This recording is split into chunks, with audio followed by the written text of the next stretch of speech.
Assalamualaikum warahmatullahi wabarakatuh. Berjumpa kembali di video pembelajaran kimia kelas 10 untuk melanjutkan materi bentuk molekul dan gaya antar molekul. Masih tetap dan selalu bersama Bu Asih. Untuk bagian yang kedua ini kita akan mempelajari teori hibridisasi. Anak-anakku semuanya, di video sebelumnya kita telah mempelajari teori domain elektron.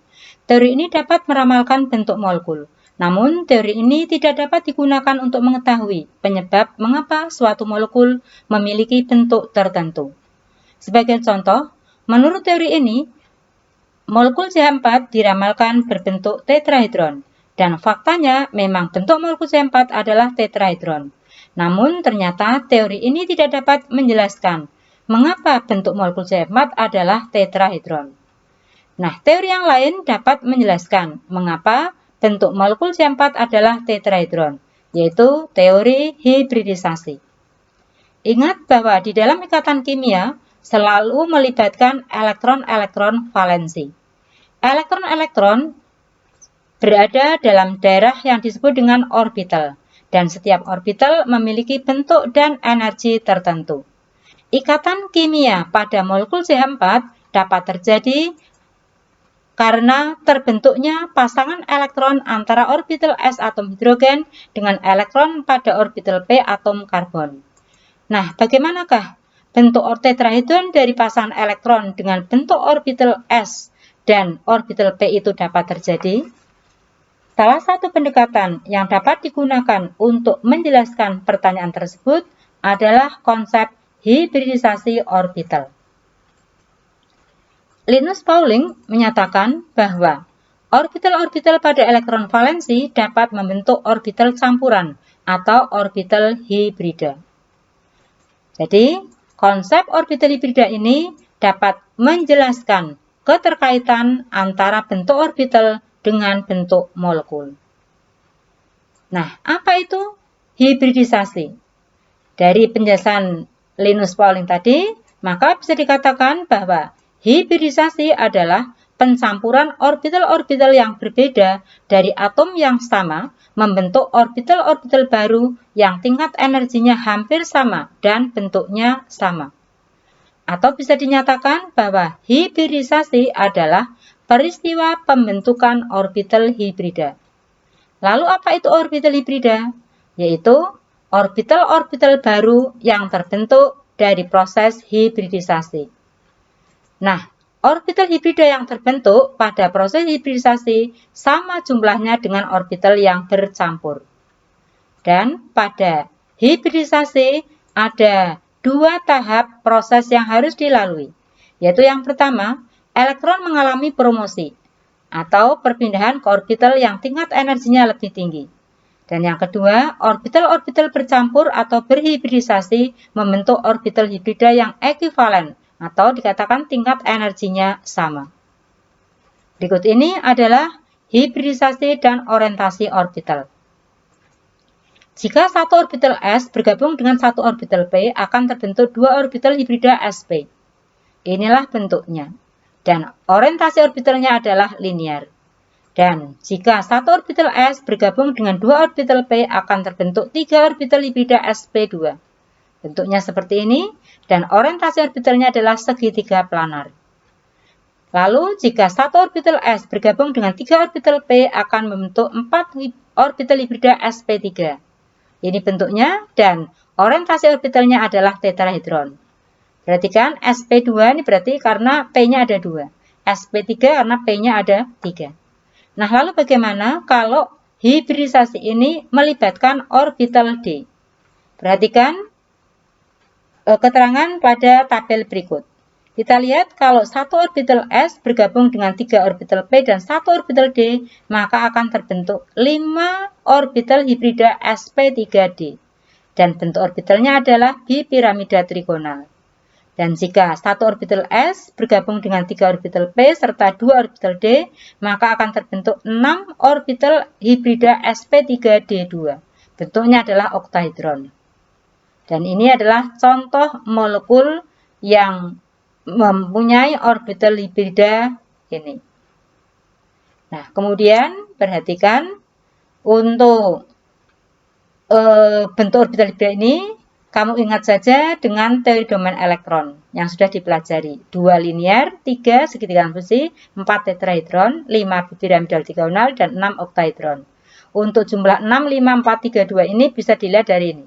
Ini 1 tambah 1, 2, 1 tambah 2, 3, dan seterusnya. Sedangkan bentuk orbital hibridanya adalah sebagai berikut. Oke, langsung ke contoh hibridisasi pada beberapa molekul. Ya, yang pertama hibridisasi pada molekul BeF2, beryllium fluorida. Kita bisa tuliskan terlebih dahulu konfigurasi elektron atom pusatnya yaitu beryllium. Lengkap seperti ini. Bisa dituliskan saja konfigurasi elektron valensinya. Berarti 2s2. Karena nanti ini melibatkan orbital p, maka bisa orbital berikutnya yaitu 2p bisa ditulis di sini.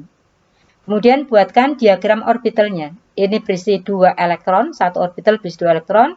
Ini ada 3 orbital masih kosong.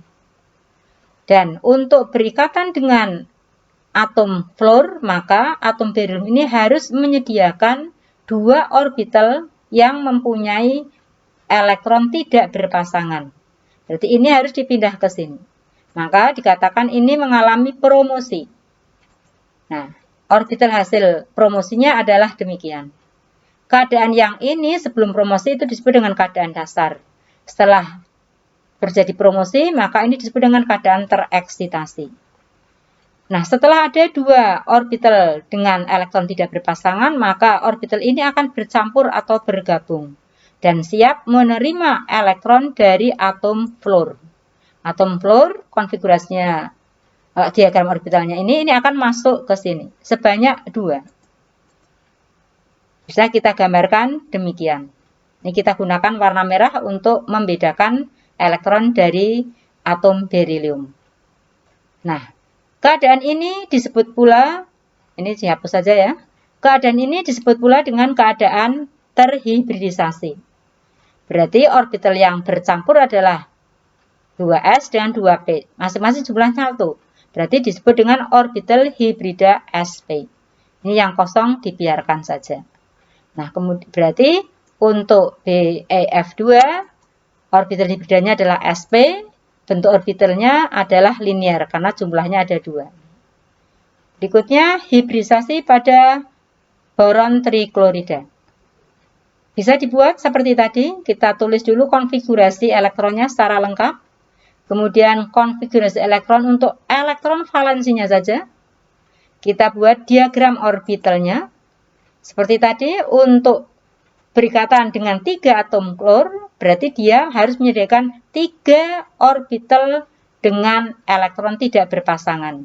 Berarti ini harus dipindahkan ke sini, atau dikatakan mengalami promosi. Dan ini adalah orbital hasil promosinya. Sama tadi sebelum mengalami promosi disebut dengan keadaan dasar, ini keadaan tereksitasi.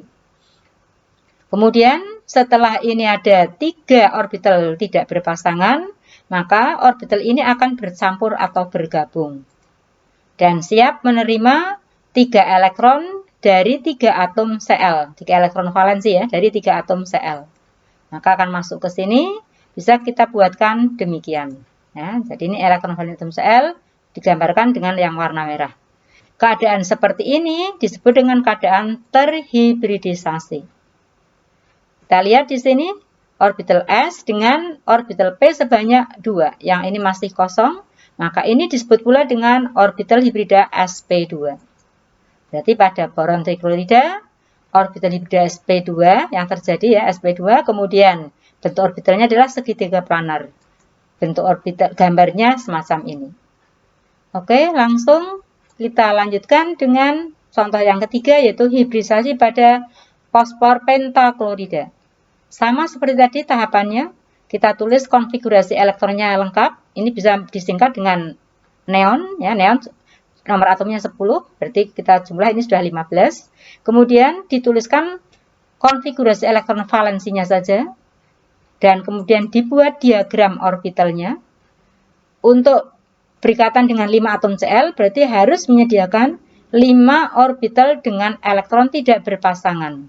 Berarti ini akan dipromosikan ke orbital 3D. 3D jumlah orbitalnya ada 5. Jadi ini nanti akan pindah atau promosi ke sini. Ya, dan ini adalah orbital hasil promosinya. Kemudian setelah ada 5 orbital dengan elektron tidak berpasangan, berarti ini kemudian akan bercampur. Dan siap menerima 5 elektron atom Cl masuk ke sini. Akhirnya didapatkan keadaan terhibridisasi ini. Yang bercampur adalah orbital S, 3 orbital P, dan 1 orbital D. Ya, ini masih kosong tetap, dan ini namanya orbital hibrida sp3d. Jadi berarti pada PCl5, orbital hibridanya adalah sp3d, bentuk orbitalnya trigonal bipiramida, gambar bentuk orbitalnya semacam ini. Oke, agar lebih paham, silahkan dikerjakan latihan soal berikut ini. Ya, demikian yang bisa Bu Asih sampaikan. Terima kasih atas perhatiannya, semoga bermanfaat. Mohon dimaafkan apabila ada banyak kekhilafan dan kekurangan. Tetap semangat, billahi taufik wal hidayah. Wassalamualaikum warahmatullahi wabarakatuh.